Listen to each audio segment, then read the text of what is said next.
بسم اللہ الرحمن الرحیم۔ السلام علیکم عزیز طالبات، امید ہے آپ سب خیریت سے ہوں گے۔ ہم اپنی بک کے 7 چیپٹرز مکمل کر چکے ہیں، جس میں ہم نے غذائی اجزاء کے بارے میں پڑھا، متوازن غذا کے بارے میں، پھر اس کے علاوہ غذائی گروہ اور انفرادی غذائی جو ہماری ضروریات ہیں ان کے بارے میں پھر ہم نے پڑھا۔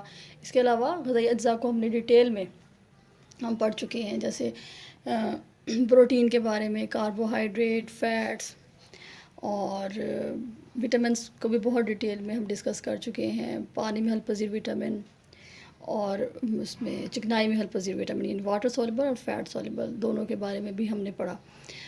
اب ہمارا نیا ٹاپک سٹارٹ ہو رہا ہے جو کہ معدنی نمکیات یعنی منرلز سے کے متعلق ہے۔ بہت ہی امپورٹنٹ ہے منرلز ہماری صحت کے لیے، اور جب ہم سٹارٹ میں ہم نے غذائی اجزاء کے کام پڑھے تو اس میں ہم نے ان کا مین فنکشن کیا پڑھا تھا کہ باڈی کے جو سسٹمز ہیں ان کو یہ ریگولیٹ کرتے ہیں۔ تو اب منرلز کیا ہوتے ہیں، یہ کیوں اتنے زیادہ ضروری ہیں، تو تھوڑا سا ان کے بارے میں پہلے جان لیتے ہیں، پھر ہم آگے منرلز کی ڈیٹیل میں چلیں گے۔ تو منرلز جس طرح اب دیکھیں کہ ہم ایک بلڈنگ بناتے ہیں اور اس میں ہمیں سیمنٹ وغیرہ چاہیے ہوتا ہے، گارا، اس کے بغیر بلڈنگ نہیں بن سکتی، کوئی عمارت نہیں بن سکتی۔ سیم ہماری باڈی کے سٹرکچر کے لیے منرلز بہت ضروری ہیں۔ اگر یہ نہ ہو تو ہمارا مطلب ڈھانچہ نہ کھڑا ہو سکے، یعنی اسکیلیٹن کو یہ سپورٹ کرتے ہیں، اس کی میکنگ میں یہ رول پلے کرتے ہیں بہت زیادہ۔ تو یہ جو معدنیات ہیں یہ ایکچول میں یعنی منرلز ہمیں زیر زمین موجود ہوتے ہیں۔ پھر جب پلانٹس اس زمین میں گرو کرتے ہیں تو یہ ان میں شفٹ جاتے ہیں، پھر ان پلانٹس کو جب ہم کھاتے ہیں تو یہ ہماری باڈی میں چلے جاتے ہیں۔ اچھا، اسی طرح سے دیکھیے کہ اینیملز بھی ظاہر ہے جب وہ پلانٹس کھائیں گے تو ان میں بھی چلے جائیں گے، ان کے گوشت میں یا ملک میں، جیسے آپ کو پتہ ہے کہ دودھ میں کیلشیم اینڈ فاسفورس پایا جاتا ہے، تو وہ کہاں سے آئے گا؟ تو اس لیے منرلز جو ہیں وہ ہر کسی کے لیے ضروری ہیں، تمام لیونگ تھنگس کے لیے یہ ضروری ہیں۔ اچھا، اب منرلز کو منرلز ان آرگینک ہیں، یعنی آرگینک نہیں ہیں۔ آرگینک وہ ہوتے ہیں جن کے اندر کاربن موجود ہو، ان کے اندر کاربن موجود نہیں ہے۔ جیسے ہم نے پہلے پڑھا کاربوہائیڈریٹ، پروٹین کے بارے میں، تو کیا ان کے ہم نے کیمیائی اجزاء کے بارے میں پڑھا تھا کہ ان میں کاربن، ہائیڈروجن، آکسیجن، ٹھیک ہے، اور پروٹین میں ہم نے پڑھا تھا کہ اس میں نائٹروجن پائی جاتی ہے۔ اس کے علاوہ اس میں ہم نے سلفر، فاسفورس کے بارے میں بھی پڑھا تھا۔ تو کاربن سب میں پائی جا رہی تھی، جو ہم پہلے غذائی اجزاء پڑھ چکے ہیں، لیکن منرلز میں کاربن نہیں پائی جاتی۔ اب جیسے اب ہم ہیں، اگر کوئی برن ہو جائے، یعنی باڈی جو ہے اس کو برن کیا جائے تو کاربن جو ہے وہ ہو جائے گی، مطلب فضا میں چلی جائے گی، ٹھیک ہے، اور جو باقی رہ جائیں گے ایلیمنٹس وہ کیا ہوں گے؟ وہ ہوں گے ایش ایلیمنٹس، یعنی راکھ باقی رہ جائے گی۔ تو جب ہم منرلز کو برن کرتے ہیں تو پھر ان کی راکھ رہ جاتی ہے، کیونکہ ان کے اندر کاربن نہیں ہوتی، تو یہ ایش ایلیمنٹس ہیں، یعنی ان کے اندر ان کی جب ان کو برن کریں تو راکھ جو ہے وہ رہ جائے گی، پھر وہ اسی سے ٹیسٹ کیا جاتا ہے، ان کی خصوصیات کو جانا جاتا ہے۔ تو یہ غیر نامیاتی ہیں، یہ نامیاتی نہیں ہیں جو، لیکن پروٹین، کاربوہائیڈریٹ، روغنیات وغیرہ کے جب بارے میں ہم نے پڑھا تھا تو ان کے بارے میں ہم نے پڑھا تھا کہ وہ نامیاتی ہیں۔ یہ ایک تو آپ نے یہ دیکھنا ہے کہ یہ ان آرگینک ہے، یعنی غیر نامیاتی مادے ہیں۔ سیکنڈ کیا ہے کہ یہ ایش ایلیمنٹس ہیں، کہ ان کی راکھ جو ہے وہ رہ جاتی ہے، بچ جاتی ہے۔ اچھا، اور اس کے علاوہ یہ کہ یہ کون کون سے ہیں ان کے بارے میں بھی جاننا ضروری ہے۔ تو سب سے امپورٹنٹ جو ہے وہ کیلشیم ہے، پھر phosphorus, potassium, chlorine, sulphur, sodium, magnesium ہے، اس کے علاوہ آئرن جس کو ہم لوہا یا فولاد کہتے ہیں، آیوڈین اور زنک، کوبالٹ، فلورین، برومیم، مینگنیز، یہ سارے منرلز ہیں، صحت کے لیے بہت ضروری ہیں۔ اچھا، اب ان میں سے کچھ منرلز تو ہیں مائکرو ایلیمنٹس اور کچھ ہیں میکرو ایلیمنٹس۔ اب یہ بھی ڈیفینیشنز ہیں کہ مائکرو ایلیمنٹس کون سے ہوتے ہیں اور میکرو ایلیمنٹس کون سے ہوتے ہیں۔ ایسے منرلز یعنی معدنیات، معدنی نمکیات جو کہ ہماری باڈی کو کم مقدار میں ہمیں چاہیے ہوتے ہیں، ٹھیک ہے، یعنی ہمیں ان کی ضرورت کم ہوتی ہے باڈی میں، ضروری بہت ہیں لیکن ان کی کم مقدار بھی ہمیں مل جائے تو وہ بھی ہمیں فائدہ دیتی ہے. ان کو ہم مائکرو ایلیمنٹس کہتے ہیں، اور ان کی اگزامپل جیسے آئرن ہے، اس کے علاوہ آیوڈین دیکھ لیں، اور زنک، یہ مائکرو ایلیمنٹس ہیں. دوسرا ہے میکرو ایلیمنٹس. میکرو ایلیمنٹس وہ ایلیمنٹس ہیں جو ہماری باڈی کو کثیر مقدار میں چاہیے ہوتے ہیں، زیادہ چاہیے ہوتی ہے، ان کی کوانٹٹی، ان کی ڈیمانڈ زیادہ ہوتی ہے باڈی کو. ان میں دیکھیں جیسے کیلشیم آپ کے سامنے بہت اچھی اگزامپل ہے، فاسفورس ہے، اس کے علاوہ سوڈیم، پوٹیشیم، میگنیشیم، کلورائڈ وغیرہ جو ہے یہ میکرو ایلیمنٹس ہیں، یعنی کثیر الدرکار معدنیات، ایسے معدنیات جن کی ریکوائرمنٹ ہمیں زیادہ چاہیے ہوتی ہے. تو ہم نے ان کے بارے میں پڑھا کہ یہ ان آرگینک ہوتے ہیں، کاربن نہیں ہوتی ان کے اندر. پھر یہ ایش ایلیمنٹس بھی کہلاتے ہیں، یعنی جب حیوان کے یا انسان کے جسم کو جلایا جائے تو کاربن جو ہے وہ ان کی گیس میں بدل جاتی ہے، یعنی جب اس کو جب برن ہونے کے بعد تو جو باڈی کے اندر یہ ہڈیاں وغیرہ ہوتی ہیں، ظاہر ہڈیاں کس سے بنی ہیں؟ کیلشیم فاسفورس سے بنی ہیں. کیلشیم کیلشیم ان کے لیے بہت ضروری ہے ان کی میکنگ کے لیے. تو جب جو باقی راکھ رہ جائے گی وہ کیا ہو گئے؟ وہ منرلز ہوں گے، یہ ایش ایلیمنٹس کہلاتے ہیں، ٹھیک ہے. پھر ہم نے پڑھا کہ کچھ ایلیمنٹس مائکرو ہوتے ہیں، کچھ میکرو ہوتے ہیں. جن کی باڈی کو ریکوائرمنٹ کم ہوتی ہے وہ مائکرو کہلائیں گے، اگزامپل آئرن، آیوڈین. اور جن کی ڈیمانڈ باڈی کے لیے زیادہ ہے اس کو ہم میکرو ایلیمنٹس کہیں گے، مثلا کیلشیم فاسفورس اور یہ سوڈیم وغیرہ. اچھا، اب اس کے کام کیا ہیں؟ یعنی جرنل کہاں پڑھ رہے ہیں ہم؟ کسی کے اسپیسیفک کام نہیں پڑھ رہے، کسی اسپیسیفک منرل کو نہیں پڑھ رہے، بلکہ ہم اوور آل دیکھ رہے ہیں کہ ان منرلس کے باڈی کے لیے کام کیا ہیں. دو ان کے مین کام ہیں، جیسے یہ as a body building material use ہوتے ہیں، اور دوسرا ایز اے باڈی ریگولیٹر یہ یوز ہوتے ہیں، ان کا باڈی میں کام ہے. تو ایز اے بلڈنگ میٹیریل یہ کیا کریں گے کہ یہ ہمارے خلیات کو اور ہماری بافتوں کو تعمیر کریں گے. یعنی اگر باڈی میں منرلز نہیں ہوں تو ہمارے ٹیشوز نہیں بن سکتے، ہمارے سیلز نہیں بن سکتے، ان کے لیے یہ ضروری ہے. اور اس کو یہ کس طرح کریں گے؟ تو اس میں ہم کچھ بافتوں کی ایگزامپلس دیکھ لیتے ہیں، جیسے ٹھوس بافتیں. اب ٹھوس بافتیں جو ہیں وہ کون کون سی ہوتی ہیں؟ یہ آبجیکٹیو پوائنٹ آف ویو سے بھی بہت امپورٹنٹ کویسچنز ہیں آپ کے. تو ٹھوس بافتیں جیسے ہڈیاں اور دانت، یہ ہماری ٹھوس بافتیں، یعنی ہارڈ ٹیشوز ہیں یہ ہمارے. اور ان کے لیے ہمیں کیا چاہیے ہوتا ہے؟ کیلشیم اور فاسفورس چاہیے ہوتا ہے ہارڈ ٹیشوز کے لیے. ان کے بغیر یہ ویک ہو جائیں گے. آگے ہم پڑھیں گے کہ جب ان کی کمی ہو جائے گی تو یہ جو ہماری ہڈیاں اور دانت ہیں یہ ٹوٹنے لگ جائیں گے، ویک ہو جائیں گے، بھربھرے ہو جائیں گے. اس کے علاوہ ہارڈ ٹیشوز میں ہمارے بال بھی آ جاتے ہیں، ناخن بھی آ جاتے ہیں، اسکن بھی ہے، تو اس کے لیے ہمیں سلفر چاہیے ہوتا ہے. تو یہ نمکیات ان کے لیے بہت ضروری ہیں ان کی میکنگ کے لیے. یہ اب ہم منرلس کے جنرل فنکشنز پڑھ رہے ہیں ایز اے بلڈنگ میٹیریل. تو یہ ٹھوس ٹیشو بافتیں بناتے ہیں، یعنی ہارڈ ٹیشوز، ان میں کیا ہو جائے گا؟ ہڈیاں اور دانت. اس کے علاوہ بال ہے، ہماری اسکن ہے، اور ہمارے ناخن بھی اس میں شامل ہیں. اب سافٹ ٹیشوز بھی یہ بناتے ہیں. وہ کون سے ہیں؟ جیسے ہمارے گوشت ہیں ہماری باڈی میں، ہمارے غدود ہیں، اور ہماری مختلف اعصاب بھی، نروس جو ہمارے ٹیشوز ہیں وہ بھی اس میں شامل ہیں. گلینڈس کے بغیر تو نہیں ہوتا نا، گلینڈس بھی بہت ضروری ہے. غدود جس کو ہم کہتے ہیں، ان کی سیکریشنز کون سی ہیں؟ ہارمونس ہوتے ہیں. اچھا، اب ان کو بنانے کے لیے تمام منرلز ضروری ہیں، لیکن خاص طور پہ پوٹیشیم، فاسفورس، سلفر اور کلورین جو ہے وہ ان کے لیے بہت ضروری ہے. آگے ہے فلوئڈ ٹیشوز، یعنی جو سیال لیکوڈ فارم میں ہوتی ہیں بافتیں. یہ خون بناتے ہیں، اور جو ہمارے عروق ہاضمہ ہیں یعنی وہ سیکریشنز جو ہماری ڈائجیشن میں ہیلپ کرتی ہیں، ان کے بغیر ڈائجیشن نہیں ہو سکتی. وہ اگر باڈی میں کم ہو جائیں تو ہمارا ڈائجسٹو سسٹم صحیح ورک نہیں کرے گا. تو اس کے علاوہ ہماری جو گلینڈس کی سیکریشنز ہیں وہ بناتی ہیں. تو اب آپ دیکھ لیں کہ ہماری باڈی کے مین جو بیسک فنکشنز ہیں اور ان کی میکنگ کے لیے یہ منرلس کتنے زیادہ ضروری ہیں، بیسک جو ہمارے پارٹس ہیں ان کے لیے.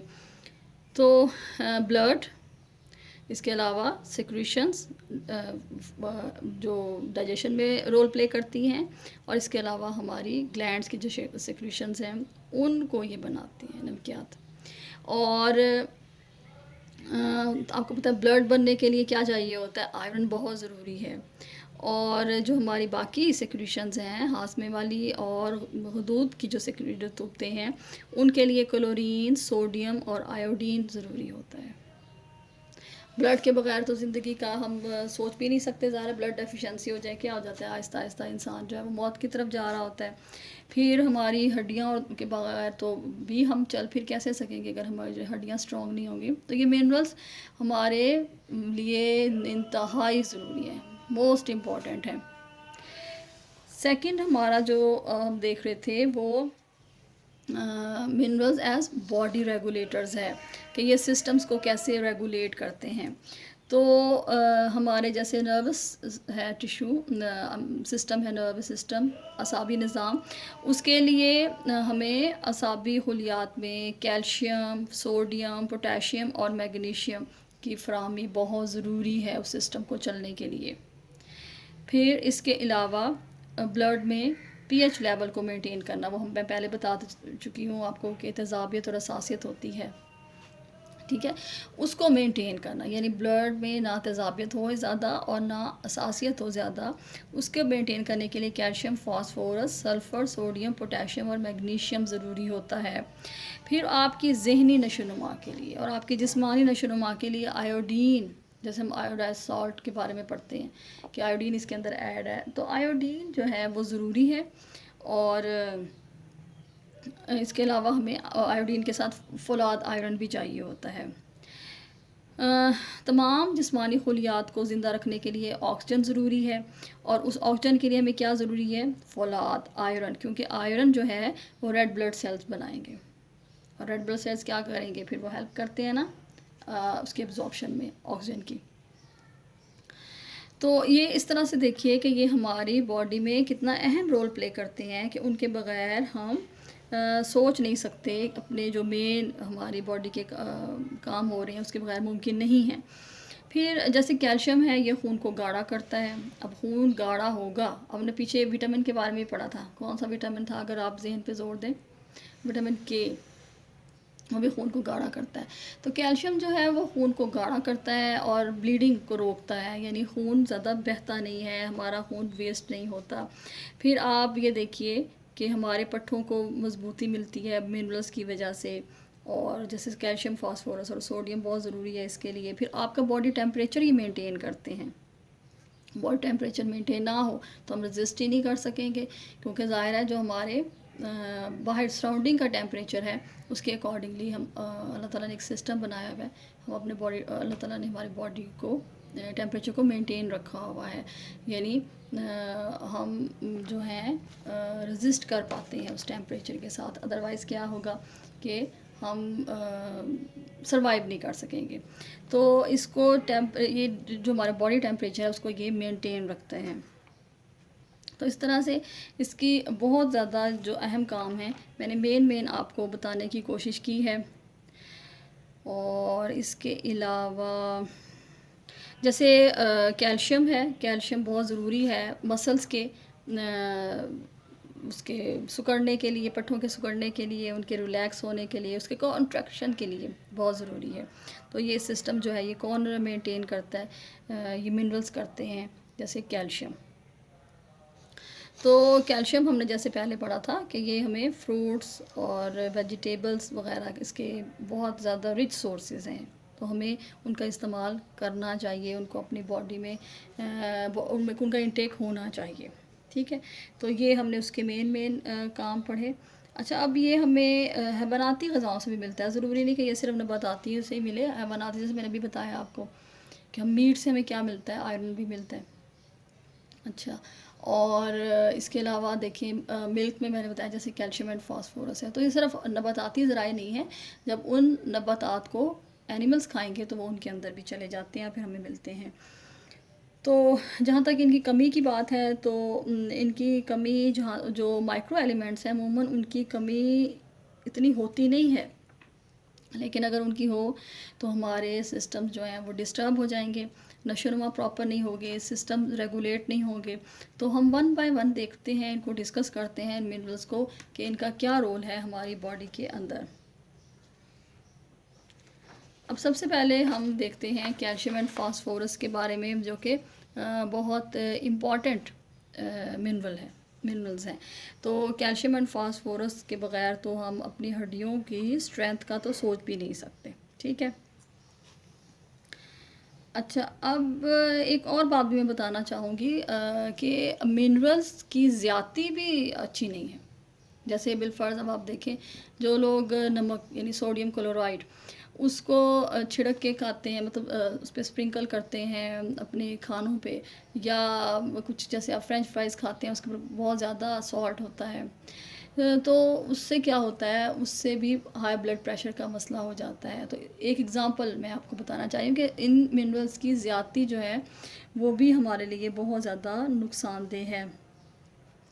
اور اس کے علاوہ جو لوگ ٹیبلٹس وغیرہ یوز کرتے ہیں، جیسے وہ ٹیبلٹس جن میں جن کے زیادہ یورین پاس ہو، ظاہر ہے وہ عموماً ہائی بلڈ پریشر کے پیشنٹ کو دی جاتی ہیں، تو اس میں بھی عموماً منرلز ہوتے ہیں.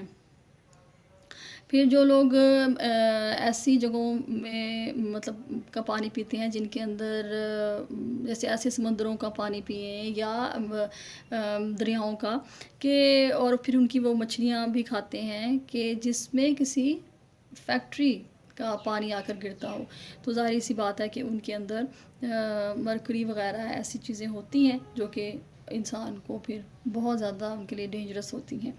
تو یہ دیکھنا بہت ضروری ہے کہ جو ہم کھا رہے ہیں وہ ہماری ہیلتھ کے لیے کس طرح سے، یعنی صرف دودھ اس کو کھانا نہیں ہے، جیسے میں نے اگزامپل دی آپ کو کہ نمک کو بہت ایک ہوتا ہے نمک کو پکا کے کھانا، یعنی جب آپ اپنے فوڈ کو کوک کر رہے ہیں تو اس کے اندر آپ سالٹ ایڈ کر رہے ہیں تو وہ اس کے اندر کوک ہوا تو وہ اتنا نقصان دہ نہیں ہوتا. لیکن جب آپ اسے را فارم میں کھائیں گے، ایسے اسپرنکل کر کے کھائیں گے، تو وہ آپ کی ہیلتھ کے لیے نقصان دہ ہوگا، وہ آپ کے سسٹمز کو ڈسٹرب کرے گا. اچھا، اب ہم اسٹارٹ کر رہے تھے کیلشیم اینڈ فاسفورس کے بارے میں. تو کیلشیم اینڈ فاسفورس بہت امپورٹنٹ ہیں، اور یہ جو ہے ایک لاطینی لفظ ہے کیلکس جس سے ہم یہ رکھا گیا کیلشیم لفظ لیا گیا ہے، اور اس کا مطلب جو ہے اگر ہم اردو میں دیکھیں تو اس کا مطلب ہوتا ہے چاک یا چونا. چونکہ اس کا کلر وائٹ ہوتا ہے، پاؤڈر یعنی دودھیا سا پاؤڈر ہوتا ہے، تو اس لیے اس کو یہ نام دیا گیا. تقریباً 99% جو ہوتا ہے وہ ہڈیوں اور دانتوں میں یہ موجود ہوتا ہے. اسی لیے میں شاید آپ کو پہلے بھی بتا چکی ہوں کہ جب ہماری باڈی کو کیلشیم نہیں مل رہا ہوتا، اسپیشلی جیسے پریگننٹ فیمیل ہیں، لیکٹیٹنگ مدرز ہیں، اور تو ان کی باڈی کو کیلشیم نہیں مل رہا فاسفورس، تو کہاں سے وہ ان کا بیبی لے گا، ان کی ہڈیوں سے لے گا، تو آٹومیٹیکلی ان کی ہڈیاں کمزور ہو جائیں گی. ہاں، صرف دانت ایسی بونز ہیں جن کا دوبارہ جو ہے وہ کیلشیم نہیں جاتا، یعنی بلڈ میں شامل نہیں ہوتا. باقی جگہوں سے جو ہے وہ کیلشیم استعمال ہوتا رہتا ہے. جیسے ہمیں باڈی کو کیلشیم نہیں مل رہا تو ہماری بونز والا کیلشیم یوز ہوتا رہے گا، اور آٹومیٹکلی ہماری بونز ویک ہو جائیں گی. تو اس طرح سے اگر فاسفورس کو دیکھا جائے تو فاسفورس جو ہے یہ چونکہ رات کے اندھیرے میں یہ خوب اس کی مطلب ہوتی ہے، چمک ہوتی ہے، تو اسی لیے اس چیز کا نام اس ایلیمنٹ کا نام کیا رکھا گیا ہے، فاسفورس رکھا گیا ہے. اور اگر لاطینی زبان میں ہم اس کو دیکھیں تو اس کا مطلب ہوتا ہے صبح کا ستارہ. یعنی میں اس کا تھوڑا سا آپ کو اوریجن بتانا چاہ رہی ہوں کہ ان کے نام کیسے یہ سٹارٹ ہوئے کیلشیم اور فاسفورس کے. یہ ایک دوسرے کے لیے لازم و ملزوم ہیں، یہ ایک دوسرے کے بغیر صحیح کام نہیں کر سکتے، تو اس لیے جہاں پہ بھی ان کا ذکر آتا ہے تو تقریباً یہ اکٹھا ہی ان کا ذکر آتا ہے۔ اور یہ ہمیں جو ہے ان کے اگر ہم فنکشنز دیکھیں باڈی میں کیلشیم اور فاسفورس کے، تو یہ ہماری باڈی میں کہ ہڈیاں، اس کے ہمارے دانت اور جو ہمارا اسکیلیٹن ہے اس کو تعمیر کرنے میں یہ بہت اہم رول پلے کرتے ہیں، ان کو اسٹرانگ کرتے ہیں، ہماری ہڈیوں کو، ہماری دانتوں کو، ٹھیک ہے۔ دوسرا ان کا فنکشن کیا ہوگا کہ یہ ہماری باڈی کس سے بنی ہے مل کے؟ خلیات یعنی سیل سے مل کر بنی ہے، تو یہ سیلز کے مرکز یعنی نیوکلس کے لیے بہت ہی ضروری ہیں، ان میں مضبوطی ان کو مضبوطی دیتے ہیں یہ، اور جو اس کی ڈویژن ہوتی ہے، سیلز کی ڈویژن یعنی خلیے کی تقسیم، اس کے عمل کی جو صلاحیت ہے وہ بھی ہمیں فاسفورس عطا کرتا ہے ہماری باڈی کو، یعنی فاسفورس سیلز کے لیے بہت ضروری ہے، ان کی ڈویژن کے لیے بھی اور ان کے نیوکلس وغیرہ کے لیے بھی۔ نیوکلس کے بغیر تو اس کا وہ مین نیوکلس جو ہے اس کا سینٹر ہے ایک سیل کا، وہی کنٹرول کر رہا ہوتا ہے سارے فنکشنز کو، تو نیوکلس کے ورکنگ کے لیے یہ ضروری ہے۔ پھر کیلشیم اور فاسفورس جو ہے وہ مسلز کی کانٹریکشن ریلیکس کرنے کے لیے اور کانٹریکشن کے لیے ضروری ہے، اور اب اسی طرح سے پھر آٹومیٹکلی یہ کس کے لیے ضروری ہوگا؟ ہمارے ہارٹ کے لیے، ظاہر ہارٹ بھی کانٹریکٹ بھی ہو رہا ہے، ریلیکس بھی ہو رہا ہے، تو یہ ہمارے ہارٹ اور ہمارا جو نروس سسٹم ہے اس کے افعال کے لیے بہت زیادہ ضروری ہے۔ پھر میں نے جیسے پہلے بتایا کہ کیلشیم جو ہے وہ خون میں گاڑھا پن پیدا کرتا ہے اور بلیڈنگ کو روکتا ہے، اس کے علاوہ آئرن کے لیے کی ہیلپ کرتا ہے یہ، یعنی اس کے جو کام ہیں اس کو اس میں ہیلپ کرتا ہے، اس لیے اس کو ایکسٹرا کام سے، آئرن کو ایکسٹرا کام سے یہ بچاتا ہے۔ تو اسی طرح سے ایسیڈک اور بیسک جو ہوتا ہے بلڈ میں، مطلب پی ایچ لیول جو ہے اس کو یہ نارمل کرے گا، نہ زیادہ وہ ایسیڈک ہوتا ہے اور نہ وہ زیادہ بیسک ہو پاتا ہے۔ اچھا، یہ ہم پہلے ڈسکس کر چکے ہیں۔ آگے ہے کہ کیلشیم کی اگر کمی ہو جائے ہماری باڈی میں تو کون کون سی بیماریاں ہوتی ہیں۔ اب ہم نے یہ دیکھا کہ ہڈیاں کمزور ہو جاتی ہیں اس کی کمی سے، تو آٹومیٹکلی جب ہڈیاں کو اسٹرینتھ نہیں ملے گی تو نشو و نما نہیں ہوگی، ٹھیک ہے، گروتھ نہیں ہوگی، اور جو دانت ہوں گے وہ ٹیڑھے میڑھے ہوں گے، بدوضع ہوں گے۔ پھر کچھ بچوں میں دیکھا بھی ہوگا کہ بونز ویک ہو جاتی ہیں، کمزور ہو جاتی ہیں، کہ اگر انہیں ذرا سا بھی ان کو ہاتھ لگایا جائے ان کی بازو وغیرہ کو تو وہ ٹیڑھے ہو جاتے ہیں، تو بونز بہت ہی کمزور ہو جاتی ہیں۔ جب زیادہ کمی ہو جائے گی تو ایک بیماری ہوتی ہے جس کو ریکٹس کہتے ہیں، یہ بچوں میں ہوتی ہے، اور اس میں بچوں کا جو چیسٹ ہے وہ پجن کی طرح ہو جاتی ہے، اس لیے اس کو ہم پجن چیسٹ کہتے ہیں۔ اچھا، یہ بھی ایک کویشچن ہوگا کہ بیٹا یہ کیلشیم کی کمی سے کون کون سی بیماریاں ہوتی ہیں۔ اچھا، اور اس کے علاوہ کسی بیماری کا نام، مطلب جیسے ریکٹس کے بارے میں پوچھا جائے یہ کس کی کمی سے، کس غذائی اجزاء کی کمی سے ہوتی ہیں، تو ظاہر منرلس کی کمی سے اور اس میں کیلشیم کی کمی سے۔ اچھا، اور اس بیماری میں اور کیا ہوتا ہے کہ اس میں پسلیاں جو ہوتی ہیں، ریبس، وہ غیر متناسب طور پر بڑھنے لگ جاتی ہیں، سینہ جو ہوتا ہے وہ اوپر سے چھوٹا ہو جاتا ہے، تنگ ہو جاتا ہے۔ اس کے علاوہ کلائیاں اور ٹخنے بھی غیر متناسب طور پر بڑھتے ہیں، ہڈیاں کمزور اور نرم ہوتی ہیں، اور جو ٹانگیں ہوتی ہیں وہ جسم کا چونکہ بوجھ نہیں اٹھا پاتی، ویک جو ہو گئی، اس لیے وہ ٹیڑھی ہو جاتی ہیں اور گھٹنے باہر کو آ جاتے ہیں، اس کو نوک نیز کہتے ہیں، یہ کافی پینفل ہوتا ہے۔ اس میں اگر بچوں کو کیلشیم اور فاسفورس کی دے دی جائے، مطلب ان کو پراپر ڈوز دے دی جائے تو اس سے یہ بیماری جو ہے وہ رفع ہو سکتی ہے۔ اگر بڑوں کی بات کی جائے تو ظاہری سی بات ہے کہ اگر بڑوں میں کیلشیم اور فاسفورس کی کمی ہو جاتی ہے تو ان کی بونز بھی بھربھری ہو جاتی ہیں، کھوکھلی ہو جاتی ہیں اندر سے، اور ذرا سے بھی چوٹ لگتی ہے تو انہیں فریکچرز ہو جاتے ہیں، اسے ہم آسٹیوپروسس کہتے ہیں۔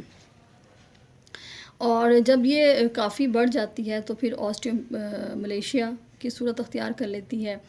اچھا، اب ایک اور اہم بات جو میں شاید آپ کو پہلے بھی بتا چکی ہوں، یہ کیلشیم اور وٹامن ڈی دونوں لازم و ملزوم ہیں، ان میں سے کسی ایک کی کمی ہو جاتی ہے جیسے تو وٹامن ڈی کی اگر باڈی میں کمی ہو جاتی ہے تو کیلشیم کی ابزارپشن نہیں ہو سکتی، تو دونوں کی کمی سے یہ بیماریاں لاحق ہوتی ہیں، اور ان کو ظاہر ہے ہم ایڈلٹ ریکٹس کہتے ہیں کہ یہ بڑوں کا ریکٹس ہے۔ اچھا، اب جب باڈی کی بونز ویک ہو گئیں تو وہ باڈی کا وزن نہیں اٹھا پائیں گی، تو اسی لیے جو بازو ہیں، ٹانگیں، جہاں جہاں آپ کے جوائنٹس وغیرہ ہیں، کولے اور ریڑھ کی ہڈیاں مڑ جاتی ہیں، بدوضع ہو جاتی ہیں، اور اس پیشنٹ کو بخار آنے لگ جاتا ہے۔ اگر ڈیلی 1 گرام کیلشیم کا اس پیشنٹ کی ڈائٹ میں اضافہ کر دیا جائے تو یہ بیماری دور ہو سکتی ہے۔ ایک اور بات کہ 30 سال کی عمر سے کیلشیم کی ہمیں ڈوز ڈیلی لینی پڑتی ہے، یعنی اگر ڈیلی ہم کیلشیم لیتے ہیں تو پھر ہی وہ ہماری باڈی میں ابزارب ہو رہا ہے اور ہمارے کام سر انجام دے رہا ہے۔ اگر ہم ڈیلی کیلشیم نہیں لے رہے تو آٹومیٹکلی ہماری بونز ویک ہو رہی ہیں۔ 30 سال کی عمر سے پہلے تو ابزارپشن بڑی اچھی ہوتی ہے، اور جو بھی سٹور ہوا ہے وہ ویسے تو کوشش ہونی چاہیے کہ ڈیلی اس کی ڈوز ہو، لیکن 30 سال کی عمر مطلب سے پہلے کی میں بتا رہی ہوں۔ اب جب 30 سال کی عمر شروع ہو گئی تو پھر آپ کو ڈیلی بیسس پہ کیلشیم کا انٹیک لینا پڑتا ہے، ادروائز یہ کہ آپ ان بیماریوں کا شکار ہوتے ہیں۔ پھر کیلشیم اور فاسفورس کی جب کمی ہوگی تو پٹھے کمزور ہو جائیں گے، ہمارے مسلس ویک ہو جاتے ہیں، اور دل کے جو کام ہیں وہ ان میں بے قاعدگی ہونی شروع ہو جاتی ہے، اعصابی کمزوریاں ہونی شروع ہو جاتی ہیں۔ پھر جب چوٹ لگتی ہے ایسے شخص کو جس میں کیلشیم کی کمی ہو تو اس کی بلیڈنگ نہیں رکتی، جمتا نہیں ہے خون۔ تو اس طرح سے دیکھیے کہ کتنا زیادہ یہ امپورٹنٹ ہے ہمارے لیے۔ جو آسٹیوپروسس کا عمل ہے وہ عموماً 20 سے 40 سال کی عمر میں نظر آتا ہے، اور اس میں یہ ہوتا ہے کہ ہڈیوں میں کریکس وغیرہ آنے شروع ہو جاتے ہیں، انسان وزنی کام نہیں کر پاتا۔ آسٹریومیلیشیا جو ہے وہ 40 سے 60 ایئرس کی عمر میں عموماً خواتین میں بہت زیادہ یہ نظر آتا ہے، اور اس میں ایون ان کی جو کمر ہے وہ بھی دوہری ہو جاتی ہے۔ تو یہ کیلشیم کا انٹیک اور وٹامن ڈی دونوں کا انٹیک جو ہے وہ پھر ضروری ہے ہمارے جسم کے لیے، کیونکہ میں نے ابھی بتایا کہ کیلشیم کی پھر ابزارپشن نہیں ہو پاتی باڈی میں۔ اچھا، ایک اور پھر اہم بات کہ ہمیں یہ کن کن ذرائع سے ملتا ہے، ظاہر ہے جب تک ہمیں یہ علم نہیں ہوگا ہم کیسے اس کو لیں گے۔ تو دودھ، پنیر اور دودھ سے بنی ہوئی چیزیں بہت امپورٹنٹ سورس ہیں۔ اگر ہم پلانٹس کی بات کریں تو اس میں سبز پتوں والی سبزیاں، میتھی، ساگ، بینز، پھلیاں وغیرہ، اور مٹر ہے جیسے کے اندر، اور مچھلی میں یہ پایا جاتا ہے، ٹھیک ہے۔ اچھا، اور فاسفورس عموماً ان غذاؤں میں پایا جاتا ہے جن کے اندر پروٹین ہوتی ہے، جیسے گوشت، مچھلی، مرغی، انڈے، نٹس، دالیں، پھلیاں وغیرہ۔ تو دودھ میں بھی پایا جاتا ہے اور پنیر۔ اچھا، ایک اور اہم بات آپ کو جاننا ضروری ہے کہ جو کیلشیم ملک میں پایا جاتا ہے ویسا کیلشیم کا جو کہنا چاہیے اس کی شکل وہ کسی اور چیز میں آپ کو نہیں ملے گی۔ یعنی اب باقی دودھ سے بنی ہوئی چیزیں لے لیں، لیکن جو کیلشیم کی فارم، بیسٹ فارم دودھ میں ہے وہ کسی اور چیز میں نہیں ہے، اس لیے دودھ کا انٹیک ڈیلی بیسس پہ لازماً ہونا چاہیے، اور اس کی جو کوانٹٹی ہمیں دودھ سے ملے گی وہ ہمیں باقی چیزوں سے اتنی نہیں ملے گی۔ جہاں تک بات ہے کہ اس کی ضرورت ڈیلی کتنی ہونی چاہیے، تو ایک نارمل پرسن کو تقریباً 0.8 گرام کیلشیم چاہیے ہوتا ہے اور 1.2 گرام فاسفورس ہوتے ہیں۔ اچھا، اب جب جو بڑھتے ہوئے بچے ہیں، نشوونما پانے میں بچے، اس کے علاوہ پریگننٹ لیکٹیٹنگ مدرز ہیں، ان کے لیے کیلشیم کی مقدار ڈبل ہونی چاہیے، ٹھیک ہے۔ تو یہ میرا خیال ہے کہ میں نے کوشش کی ہے کہ کیلشیم اینڈ فاسفورس کے بارے میں آپ کو ڈیٹیل سے بتاؤں، کیوں؟ تاکہ آپ اپنی ڈائٹ میں ان کو لیں اور آپ کو یہ کمی نہ ہونے پائے۔ السلام علیکم۔